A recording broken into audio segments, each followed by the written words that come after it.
नमस्कार साथियों, discourse platform पर आप सभी का स्वागत है। आज हम लोग डिस्कोर्स जो कि एक समाजशास्त्र से रिलेटेड एक हम लोगों ने एक नया प्लेटफॉर्म तैयार किया है।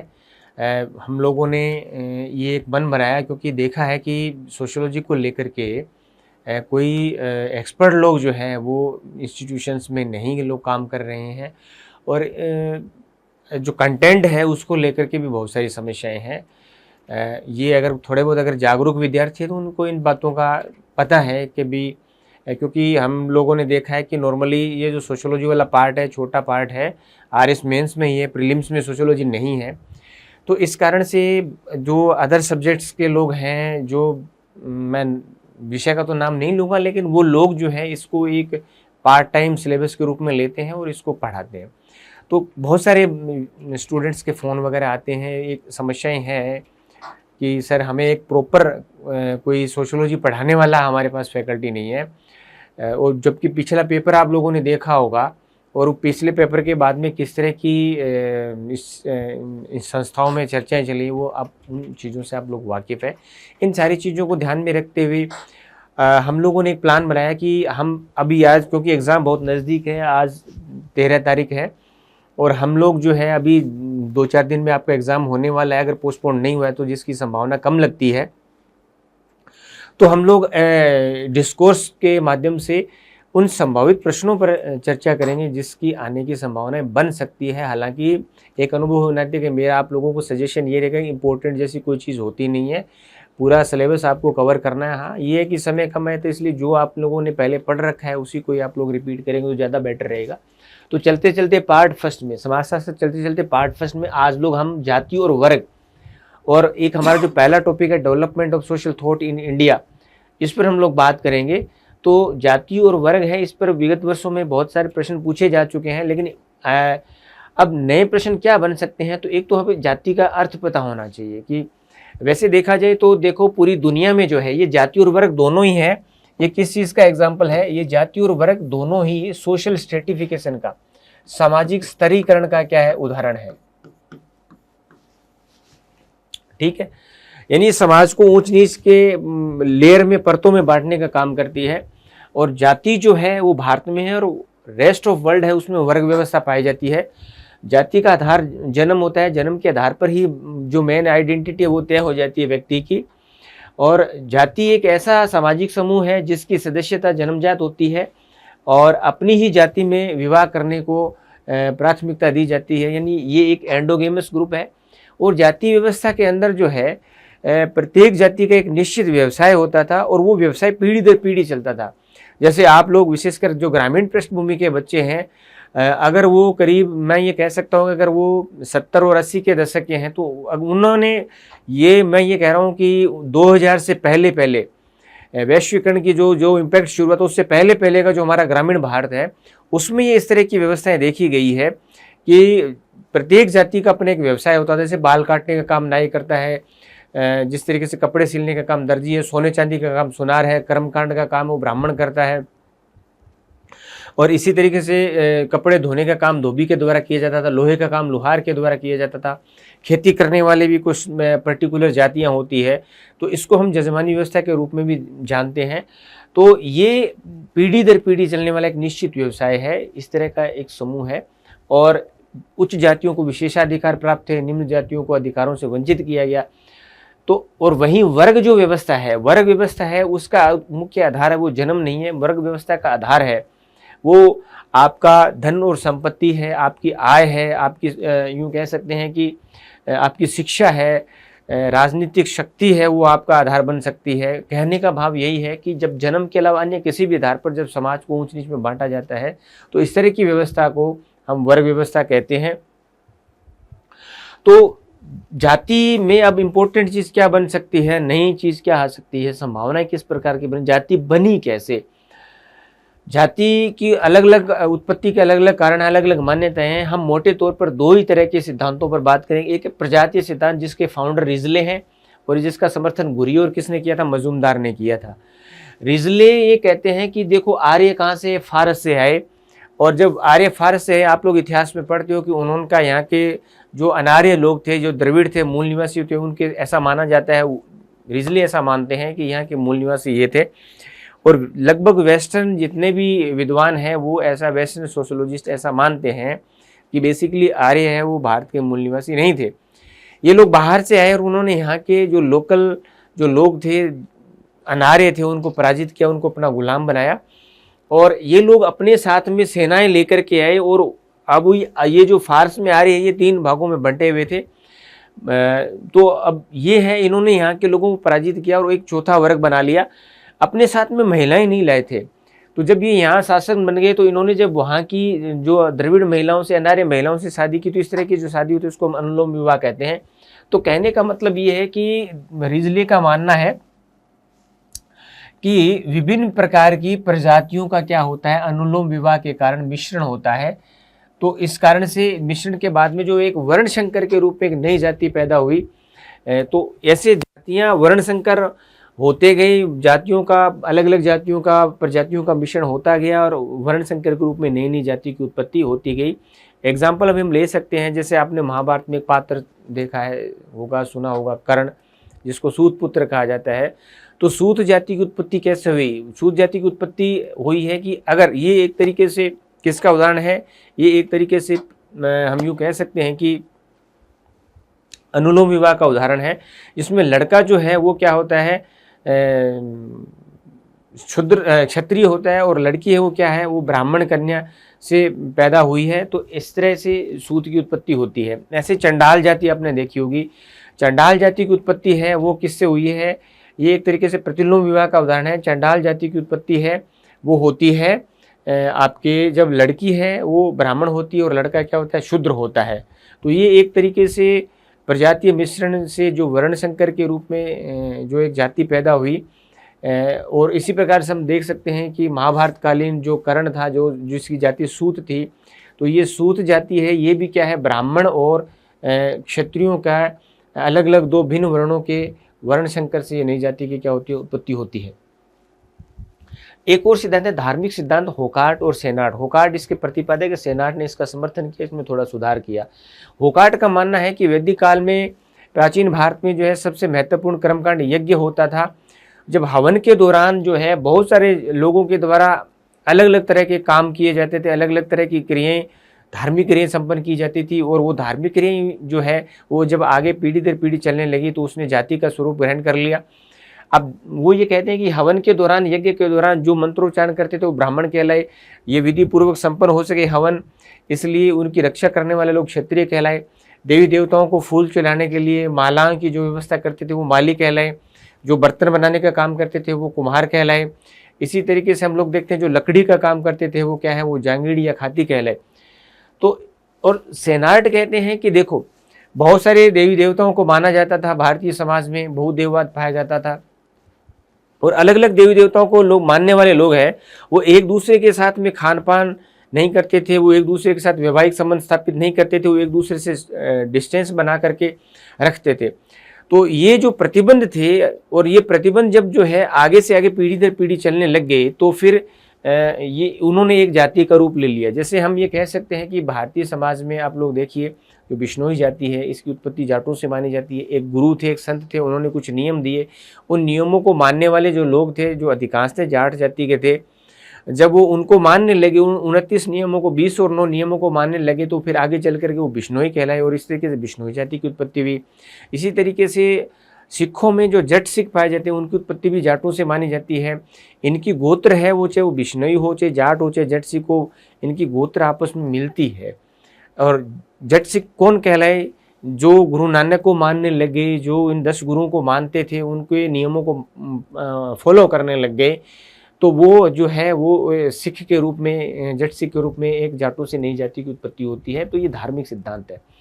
जाति के प्रकार और दुष्प्रकार, ये टॉपिक पे आप लोग देख लेना। जाति के बहुत सारे फायदे हैं। एक तो फायदा ये है कि जाति एक स्थायी सामाजिक पर्यावरण प्रदान करती है। जाति क्या करती है? स्थायी सामाजिक पर्यावरण प्रदान करती है, जो कि आज के समय में इसकी संभावना बहुत कम बनती है। जाति में एक ही कार्य पीढ़ी दर पीढ़ी चलता है तो विशेषज्ञता को क्या मिलता है? बढ़ावा मिलता है। आप लोगों ने देखा होगा राजस्थान में जो थेवा कला है, उस्ता कला है, ये पीढ़ी दर पीढ़ी चलती है। तो ये लोग बड़े अपने हुनर के माहिर होते हैं। इसी तरीके से जाति जो है लोगों के अंदर जो है, एक ही जाति के लोग उनमें वी फीलिंग पाई जाती है, तो वी फीलिंग के आधार पर उनमें संगठन पाया जाता है। और अलग अलग जाति के लोग हैं उनमें वो भी आपस में जुड़े रहते हैं। क्योंकि अलग अलग जातियों की आप हम लोगों ने अभी पहले चर्चा की थी, उनके व्यवसाय क्या थे, अलग अलग थे। तो ये पारस्परिक निर्भरता के आधार पर भी विभिन्न जातियों में है वो एकता पाई जाती थी। तो हम ये कह सकते हैं कि इस प्रकार से इस जाति व्यवस्था ने समाज को जोड़ने का भी काम किया। इसी के साथ में लोग देख सकते हैं कि अपनी जाति में विवाह करते थे, जिसकी वजह से जो है प्रजातीय शुद्धता या रक्त की शुद्धता बनी रही। बहुत सारे लोग ऐसा मानते हैं, साइंटिफिक लॉजिक के रूप में देते हैं कि इस तरह से विवाह करने से जो है बीमारियां कम होती है वगैरह वगैरह। जाति ने अपने आप को एक सामाजिक व्यवस्था के एक अंग के रूप में अब राजनीति को जो है, राजनीति से अपने आप को अलग रखा। जाति व्यवस्था का राजनीति या शासन से कोई संबंध नहीं था। और जाति व्यवस्था ने अपने आप को धर्म के साथ में जोड़ करके भाग्यवाद के आधार पर जो है लोगों को मानसिक सुरक्षा भी प्रदान की, क्योंकि ऐसा माना जाता है कि उच्च जाति में पैदा होना अच्छे कर्मों का फल है, निम्न जाति में पैदा होना बुरे पिछले जन्म के बुरे कर्मों का क्या है, फल है। तो कहने का भाव यही है कि कोई लोग जो है को निम्न जाति का व्यक्ति है वो हीन भावना का शिकार न हो, तो उसको एक धार्मिक अमली जमा पहनाए दिया गया है कि ये तुम्हारे भाग्य का फल है। तो हम इस तरीके से देखते हैं कि मानसिक सुरक्षा ये प्रदान करती है। तो जाति जो है सामाजिक, आर्थिक और मानसिक तमाम तरह की सुविधाएं प्रदान करती थी, व्यक्ति को सुरक्षा प्रदान करती थी। ये जाति के फंक्शन, प्रकार्य, लाभ, गुण माने जा सकते हैं। दुष्प्रकार्य भी है। सबसे बड़ी चीज़ तो है कि पीढ़ी दर पीढ़ी एक चलने वाला एक निश्चित व्यवसाय होता था, परंपरागत व्यवसाय होता था। तो आदमी के पास जो है व्यवसाय के चुनने की स्वतंत्रता नहीं होती थी। आदमी कुछ और व्यवसाय करना चाहता था तो भी वो चाह करके भी वो व्यवसाय नहीं कर सकता था। इसी तरीके से जो श्रम की जो गतिशीलता है वो उसमें भी क्या बनी, बाधक बनी। और जाति में आप लोग देखते हो कि धीरे धीरे जो है, हालांकि ये कार्यों का विभाजन था, जस्ट ये रूरल इंडिया में पाए जाने वाला एक तरीके से डिवीजन ऑफ लेबर था। लेकिन धीरे धीरे क्या हुआ, लोग जो आपस में एक दूसरे के साथ में दूरी बनाने लगे। फिर पवित्रता और अपवित्रता के आधार पर उच्चता और निम्नता की इसमें जो भावनाएं पैदा हो गई, और उसके साथ में बहुत सारे कर्मकांड भी जुड़ गए। तो धीरे धीरे जो है वो एक जाति दूसरी जाति के साथ में दूरी बनाने लगी। खान पान और भोजन से संबंधित प्रतिबंध भी क्या हो गए, लागू हो गए। वैवाहिक प्रतिबंध भी क्या हो गए, लागू हो गए। तो इससे सोशल डिस्टेंस बढ़ी, और सोशल डिस्टेंस जो है वो उसमें उसकी वजह से फिर धीरे धीरे वो अपनी जाति को महत्व देने लगा और दूसरी जाति को कम महत्व देने लगा। फिर यही चीज़ें हैं वो आगे और बढ़ गई कि अपनी जाति को श्रेष्ठ मानने लगे और दूसरी जाति को हीन मानने लगे। तो इससे धीरे धीरे जातीय तनाव बढ़े, और जातीय तनाव जो है वो किस में बदल गए, धीरे धीरे वो जातीय संघर्ष में बढ़ गए। तो इसका दुष्प्रकार्य जो एक और दुष्प्रकार ये भी कह सकते हैं, इससे देश की जो एकता और अखंडता को नुकसान हुआ। देश अनेक टुकड़ों में विभाजित हो गया, क्योंकि हम लोग देखते हैं कि कहीं न कहीं जो है आदमी जो है वो इंसान है, वो जब किसी दूसरे के साथ में इंटरेक्शन करता है तो जब तक उसको सामने वाले व्यक्ति की जाति पता नहीं होती है, जब तक वो उसके गुणों को देखता है, तब मैं ये समझता हूँ कि उसके साथ में उसके विचार है उसके प्रति पॉजिटिव हो सकते हैं। लेकिन जैसे ही जाति का पता चलता है तो वो जाति के पूर्वाग्रह काम करते हैं, और धीरे धीरे जो है एक वो हमारे जो सबकॉन्शियस माइंड में जो कास्ट प्रीजुडिसेस जो हमारे मन में बैठे होते हैं उसके आधार पर वो धीरे धीरे वो दूरी बना लेते हैं। और ये जो कन्वर्जन का है वो भी एक जाति है, ये कारण बनती है। ये भी इसका क्या एक दुष्प्रकार्य है, क्योंकि निम्न जाति है उनको लगता है, क्योंकि जाति को मैंने अभी पहले बताया कि धर्म के साथ में जोड़ा गया है, तो ऐसा माना जाता है कि जब तक हम इस हिंदू धर्म में रहेंगे तब तक ये जाति व्यवस्था बनी रहेगी और हमारे साथ ऐसे ही भेदभाव होता रहेगा, हमारे साथ ऐसा ही अत्याचार और शोषण हमारा होता रहेगा। और विकल्प के रूप में फिर वो किसी दूसरे धर्म को अपनाते हैं। जैसा कि आप लोगों ने देखा होगा, अम्बेडकर साहब ने बौद्ध धर्म को अपनाया। उन्होंने कहा कि मैं हिंदू धर्म में पैदा हुआ हूँ लेकिन मैं हिंदू धर्म में नहीं मरूंगा। वो एक अलग बहस का मुद्दा है कि क्या ऐसा होने से फिर वहाँ बिल्कुल वो समानता पर आधारित समाज में प्रवेश कर गए, क्या उन पर किसी तरह का कोई वहाँ पर दूसरे धर्म में भेदभाव नहीं होता है। आप इसका उदाहरण देख सकते हो मुहाजिर के रूप में, क्योंकि जो यहाँ से पार्टीशन जब हुआ 1947 में, तो यहाँ के मुस्लिम जो पाकिस्तान में गए आज भी उनके साथ में भेदभाव होता है, उनको मुहाजिर माना जाता है, उनको दोयमे दर्जे का मुसलमान माना जाता है। तो हम ये कह सकते हैं कि जाति व्यवस्था के बहुत सारे क्या है दुष्प्रकार्य है। अब आप लोग एक और चीज देख सकते हैं कि जाति व्यवस्था पर पवित्रता और अपवित्रता संबंधी विचार, यहाँ पर आप लुई डूमो के चलते चलते विचार देख के जाना। लुई डूमो कहते हैं कि जाति व्यवस्था में जैसे जैसे हम लोग ऊपर की तरफ जाएंगे पवित्रता बढ़ती जाएगी, नीचे आएंगे तो क्या अपवित्रता बढ़ती जाएगी, और यही इसमें रैंकिंग का क्या है कारण बनती है।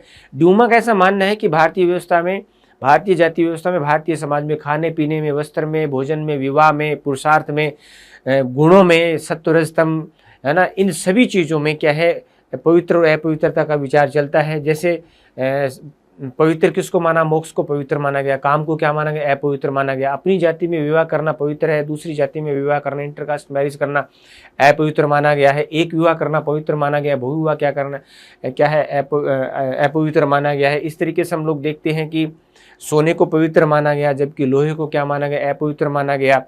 रेशम को पवित्र माना गया, सन को क्या माना गया, अपवित्र माना गया। तो इनका कहने का मतलब है लुई डूमा का, जो कि फ्रांसीसी विद्वान थे, कि जाति व्यवस्था के साथ पवित्रता और अपवित्रता के विचार क्या है जुड़े हुए हैं। जजमानी व्यवस्था जिसकी हमने पहले चर्चा की थी, ये विलियम वाइजर इसके फाउंडर हैं। विलियम वाइजर ने अपनी किताब द हिंदू जजमानी सिस्टम में यूपी के करीमपुर गांव का अध्ययन किया, और उन्होंने कहा कि प्रत्येक जाति का जो है एक निश्चित व्यवसाय होता है जो पीढ़ी दर पीढ़ी चलता है, और उस व्यवसाय पर उस संबंधित जाति का क्या होता है, एकाधिकार होता है, और एक जाति दूसरी जाति की आवश्यकताओं की क्या करती है, पूर्ति करती है। यानी विभिन्न जातियों में क्या पाई जाती है, इंटरडिपेंडेंसी पाई जाती है।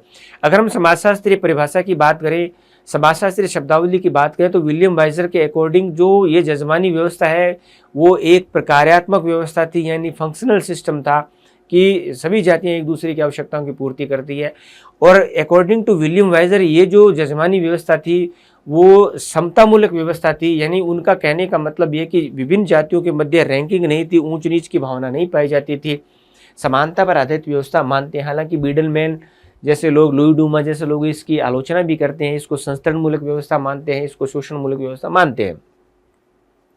जाति व्यवस्था में हम परिवर्तन भी आप जाते जाते देख जाना कि जाति में क्या क्या परिवर्तन हुए हैं। जाति व्यवस्था में देखो, आज अपनी जाति में विवाह करना अनिवार्य नहीं है, इंटरकास्ट मैरिज कर सकते हैं। वो एक अलग बात है कि इस तरह का कानून बनने के बावजूद भी 5 लाख रुपए भी मिलते हैं, उसके बावजूद भी पढ़े लिखे लोग, नौकरी पेशा लोग, उच्च वर्ग के लोग हैं, वो भी अपनी जाति में विवाह को क्या करते हैं, प्राथमिकता देते हैं। आप लोग देखते हो कि हम ये देख सकते हैं कि आज खाना पीना है वो सभी जातियों आपस में मिलजुल करके खाना करती है, ऑफिस में साथ साथ बैठ के खाना खाते हैं, ट्रेवल्स के दौरान एक दूसरे के साथ में बैठ के खाना खाते हैं। तो ये जो खान पान से संबंधित जो प्रतिबंध थे, भोजन से संबंधित प्रतिबंध है, वो जरूर कमज़ोर हुए हैं। इस प्रकार हम ये देख सकते हैं आज के समय में संवैधानिक व्यवस्था में, लोकतांत्रिक व्यवस्था में कोई जाति ऊंची नहीं है, कोई जाति नीची नहीं है, सभी जातियाँ एक तरह से समान है। तो हम ये कह सकते हैं कि जो विभिन्न जातियों को, उच्च जातियों को जो विशेषाधिकार प्राप्त थे वो समाप्त हो गए। निम्न जातियों पर जो डिसेबिलिटीज़ थोपी गई थी वो भी क्या हो चुकी है, समाप्त हो चुकी है। परंपरागत व्यवसाय नहीं रहे, कोई भी जाति किसी भी कार्य को, किसी भी व्यवसाय को करने के लिए क्या है, स्वतंत्र है। तो प्रैक्टिकली आप लोग देख सकते हो कि आज बहुत सारे जो चेंजेस आए हैं आप उनको यहाँ पर लिख सकते हो। अब हम लोग बात करेंगे थोड़ी सी डीपी मुखर्जी और AR देसाई पर, ठीक है ना। विगत वर्षों में अगर आप देखोगे, पिछले साल के पेपर्स को आप उठा करके देखोगे तो आप वहाँ पर पाओगे कि MN श्रीनिवास, GS घुरिये, इनके बारे में काफ़ी पूछा जा चुका है। अब हम लोग थोड़े से डीपी मुखर्जी और AR देसाई पर बात करेंगे। डीपी मुखर्जी है बेसिकली क्या है, बंगाल के रहने वाले थे, बंगाली ब्राह्मण थे, और ये जो है 1920 में समाजशास्त्र पढ़ने के लिए जो है वो इंग्लैंड चले गए थे। फिर 1922 में इनकी वापसी होती है। फिर ये लखनऊ विश्वविद्यालय में सोशियोलॉजी के लेक्चरर बनते हैं। इनको लाने का काम है वो R.K. मुखर्जी के द्वारा किया जाता है। तो लखनऊ के अंदर R.K. मुखर्जी, DP मुखर्जी और एक मजूमदार, DN मजूमदार, ये 3 विद्वान फेमस होते हैं। इनको त्रिमूर्ति या ट्रिनिटी के नाम से क्या है, जाना जाता है। तो जो डीपी मुखर्जी की मुख्य पहचान है वो परंपराओं को लेकर के है। उनके अनुसार ये समाजशास्त्र की विषय वस्तु क्या होनी चाहिए, परंपरा होनी चाहिए। और इन्होंने परंपराओं में द्वंद्व के आधार पर परिवर्तन की क्या की थी, व्याख्या की थी। वो ये कहते हैं कि भारतीय संस्कृति जो है वो जो है विभिन्न प्रकार के आक्रमणों से, विभिन्न प्रकार की संस्कृतियों का सामना करके, तमाम तरह की चुनौतियों का सामना करके आगे बढ़ी है। यानी भारतीय संस्कृति ने है जो है समय समय पर किसको झेला है, द्वंद्व या संघर्ष को झेला है। अब वो कहते हैं द्वंद्व किस प्रकार का है, वो 5 तरह के द्वंद्व की बात करते हैं। परंपरा और आधुनिकता का द्वंद्व, राष्ट्रवाद और उपनिवेशवाद का द्वंद्व, भारतीय परंपरा और इस्लामिक परंपरा का द्वंद्व, शास्त्रीय परंपरा और स्थानीय परंपरा का द्वंद्व, समूहवाद और व्यक्तिवाद का द्वंद्व। परंपरा और आधुनिकता देखिए, हम लोग एक तरह से जब आज शादी होती है, हम एग्जाम्पल लेते हैं विवाह का, तो विवाह के समय में आज भी 7 फेरे लिए जाते हैं, लज्जा होम की प्रक्रिया होती है, सप्तपदी होती है, सप्तऋषि के दर्शन भी होते हैं, अग्नि साक्षी होता है। लेकिन इसके बावजूद जिस तरीके से पहले जीवन साथी का चुनाव परिवार के लोग करते थे, 2 परिवारों का विषय था, अब जीवन साथी के चुनाव में स्वतंत्रता हो गई है, जीवन साथी का चुनाव व्यक्तिगत विषय हो गया, व्यक्तिगत मामला हो गया, पारिवारिक मामला नहीं रहा। जिस तरीके से पहले अरेंज मैरिज हुआ करती थी, आजकल कोर्ट मैरिज भी होती है, लव मैरिज भी होती है। तो ये सारी चीज़ें हैं, ये शादी में होने वाले आधुनिक दृष्टिकोण को, आधुनिकता को प्रस्तुत करती है। तो ये परंपरा और आधुनिकता का द्वंद्व है, डीपी मुखर्जी कहते हैं, हमारे सामाजिक जीवन के लगभग सभी क्षेत्रों में पाया जाता है। राष्ट्रवाद और उपनिवेशवाद का द्वंद्व भी हमने देखा कि हम लोग उपनिवेशवाद जब हमारे ऊपर था तो हम लोगों ने बहुत सारे पश्चिमी चीज़ों को हमने अच्छा माना, उनकी भाषा को, अंग्रेजी भाषा को हमने स्वीकार किया, उनके साहित्य को हमने अच्छा माना। राजा राम मोहन राय, केशव चंद्र सेन, ईश्वरचंद्र विद्यासागर जैसे लोग, टैगोर फैमिली, इन्होंने इस चीज़ को, वेस्टर्न कल्चर को अपनाया, उनके विचारों को अपनाया। बहुत सारी प्रथाओं का, कुप्रथाओं का उन्होंने क्या किया, विरोध किया और उनको समाप्त करने में महत्वपूर्ण योगदान दिया। आप लोग इतिहास में पढ़ते हो कि किस तरह की, कितने तरह की जो हमारे यहाँ कुप्रथाएं थी वो समाप्त हुई। इसी तरीके से हम लोग देखते हैं कि राष्ट्रवाद आया। हमारे अंदर जो राष्ट्रवाद की चेतना है, विद्वान ऐसा मानते हैं, विशेषकर समाजशास्त्री ऐसा मानते हैं कि उपनिवेशवाद का परिणाम है। अगर हम लोग अंग्रेजों के उपनिवेश नहीं होते तो शायद हम एक राष्ट्र के रूप में संगठित नहीं होते। ये जो वेस्ट की मॉडर्निटी है, ये उसका क्या है, इम्पैक्ट है। तो ये राष्ट्रवाद और उपनिवेशवाद का क्या है, द्वंद्व है। इसी तरीके से भारतीय परंपरा और इस्लामी परंपरा का द्वंद्व भी देखने को मिलता है। शास्त्रीय परंपरा यानी कि जो हमारे एंशिएंट जो रिलीजियस टेक्स्ट है, जिस तरीके से हम लोग कह सकते हैं कि हमारे यहाँ पर हम लोग क्लासिकल डांस देख सकते हैं, क्लासिकल म्यूजिक देख सकते हैं, वैसे ही हम लोग फोक डांस और फोक म्यूजिक की क्या कर सकते हैं, बात कर सकते हैं। तो ये द्वंद्व भी है। समूहवाद और क्या है, व्यक्तिवाद है। एक तरफ तो आदमी जो है, हम लोग we the people of India, राष्ट्र की बात करते हैं, हम समाज की बात करते हैं, हम परिवार की, हम कहे बगाए कहीं भी फैमिली शब्द का इस्तेमाल करते हैं। जैसे आप लोग प्रशासन में देखा होगा कि किसी ऑफिस में कि यारो ये हमारी एक फैमिली है। एजुकेशन सिस्टम में आप लोग देखते हो, वहाँ लोग बातें करते हो ऑफिस में कि हमारी फैमिली है। वहीं व्यक्तिवाद भी चलता है, आदमी गाए बगाए कहता है, सुनता तो मैं मेरे बाप की भी नहीं हूँ, अपने आप को ही महत्व देता है। व्यक्ति की, आज के दौर में व्यक्ति के जो मन में आता है वो करता है। आप लोग देख रहे हो कि किस तरीके से अभी भी ताज़ा प्रकरण हुआ है, सोनम प्रकरण चल रहा है, कि किस तरीके से उसने अपने स्वार्थों को पूरा करने के लिए जो है उसने शादी की और फिर उसके बाद में अपने पति को किस तरीके से अपने प्रेमी के लिए रास्ते से हटाया। उसके लिए अब फैमिली मैटर नहीं करती, उसके लिए समाज के जो रीति रिवाज, जो समाज की मान्यताएं हैं, जो चली आ रही है एक व्यवस्था, वो कोई मैटर नहीं करती है। आपने चाइना गेट फिल्म देखी होगी कि जगीरा कहता है मेरे मन में आया मैं कुत्ता काट खाया। तो आजकल आदमी कुछ भी खा जाता है, कुछ भी कर जाता है। व्यक्तिवाद है, डेमोक्रेसी है भैया, अभिव्यक्ति है कि आज़ादी है। और इसी तरीके से आप लोग डीपी मुखर्जी में एक और बात देख सकते हैं, वो है कि ये जो परंपराओं में परिवर्तन होते हैं, इसके पीछे 3 सिद्धांत हैं, श्रुति, स्मृति और अनुभव। श्रुति और स्मृति का संबंध बौद्धिकता के साथ में है, तर्क और वाद विवाद के साथ में है। और अनुभव है, ये क्रांतिकारी विचार है, व्यक्ति करके सीखता है। जरूरी नहीं है कि व्यक्ति जो है, जो 60 साल का होगा वो उसको वो ज्ञान होगा। अगर वही अनुभव व्यक्ति को 40 साल की उम्र में हो गया तो इस तरीके से वो एक ज्ञान की प्राप्ति कर सकता है और उसके माध्यम से जीवन में क्या आता है, परिवर्तन आता है। और वो कहते हैं कि व्यक्तिगत परिवर्तन ही किसमें, व्यक्तिगत अनुभव किसमें कन्वर्ट हो जाते हैं, सामूहिक अनुभव में कन्वर्ट हो जाते हैं। जैसे आप लोगों ने देखा होगा कि जैसे किसी महापुरुष या किसी संत को ज्ञान की प्राप्ति होती है, उसका व्यक्तिगत अनुभव होता है, उसके व्यक्तिगत विचार होते हैं, वो एक व्यक्तिगत संप्रदाय की बात करता है, लेकिन आगे चल करके वो व्यक्तिगत रचना लिखता है, वो ग्रंथ लिखता है। वही ग्रंथ और वही उसका जो संप्रदाय है वो आगे चल करके क्या, उसमें बहुत सारे लोग शामिल होते जाते हैं। तो ये जो चीज़ें हैं, व्यक्ति का, एक संत के जो व्यक्तिगत विचार है वो आगे चल करके सामूहिक विचार में क्या है, सामूहिक अनुभव, व्यक्तिगत अनुभव सामूहिक अनुभव में बदल सकता है। तो ये इस तरीके से DP Mukherjee. A R Desai की एक किताब, बड़ी फेमस किताब है, social background of Indian nationalism. Social background of Indian nationalism.